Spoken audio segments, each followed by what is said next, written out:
د ډپریشن د درملنې لپاره لومړی باید د ځان ساتنه وکړو.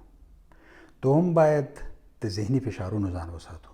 دریم باید د حالاتو او د بدلونونو مدیریت باید وکړو. د ځان په ساتنه کې باید غذایي مواد یعنی صحي غذایي موادو څخه ګټه پورته کړو. یعنی د خوږ څښاک د خوږو شیانو څخه لکه چاکلیټ، همدارنګه بوره، ګوړه له دې ډېره ګټه پورته نه کړو. انسان بدن چې کوم خوږې ته اړتیا لري هغه په ټولو غذایي موادو کې شته، نو اضافي خوږې ته چې د اړتیا نشته. همدارنګه د ټولو مخدره موادو د سګرټ، چرس، هیروین، شراب او داسې نورو څخه ځان باید وساتو. دریم د ځان ساتنې او همدارنګه د روحي فشارونو څخه چې غواړو چې ځان وساتو، نو پکار ده چې باید ورزش وکړو. د بدني روزنې په لوبځای کې موږ او تاسې کولی شو ورزش وکړو. که چېرته دا شونتیا نه وي، قدم واخلو ساعت یا 20 دقیقې. که دا هم نه وي نو کولی شو په حوض والا سیند کې چې زموږ او ستاسې په وطنونو کې شته کولی شو په هغې کې ولامبو. او که دا هم نشو کولی، هغه د ولاړې سایکلونه چې سپورت پې کېږي، یعنې په خپل کور کې د دې نه ګټه پورته کړو. وختي باید څملو او وختي باید راپاڅې کړو، یعنې خوب باید ښه پوره وکړو. د بدلونونو د مدیریت دپاره باید موږ د هر یو کار چې کوو د هغې دپاره باید څو پلانه ولرو. لومړی پلان، دوهم، دریم. که چیرته په یو پلان کې ناکام شو نو کولی شي په بل کې خپلې موخې ته ځان ورسوو.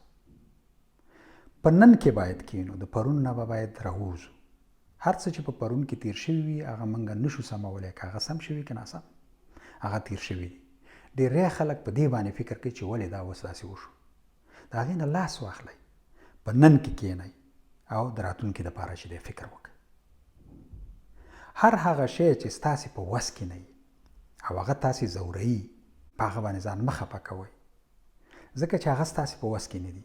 هر هغه څه چې ستاسې په وس کې دي هغه سم وکړئ. د محیط سره چې دی ځان برابر کړئ، خپل ځان ته بدلون ورکړئ. هیڅ انسان ته تاسې بدلون نشئ ورکولی.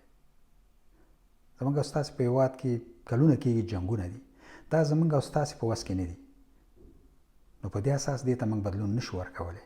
نو موږ باید د هر وخت سره چې دی ځان برابر کړو، تر څو پورې چې زموږ د بدن مقاومت لوړ شي. ژوند باید زموږ اجتماعي، د دوستانو سره، د خپلوانو سره باید موږ او تاسې کینو.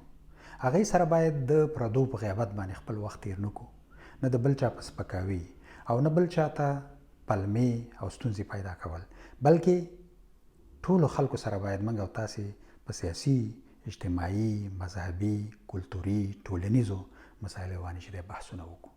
ځکه بل چا ته د بل چا په غیابت، د بل چا پورې سپکې سپورې، د بل چا ټیټول، دا نور هم سړی خفه کوي. دا ټول هغه شیان دي که چېرته موږ او تاسې پې عمل وکړو نو د ژور خفګان څخه که پې اخته یو ښه کېږو او که نه یې ترې ژغورل کېږو.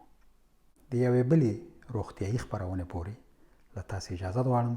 ستاسې د بشپړې روغتیا پیل.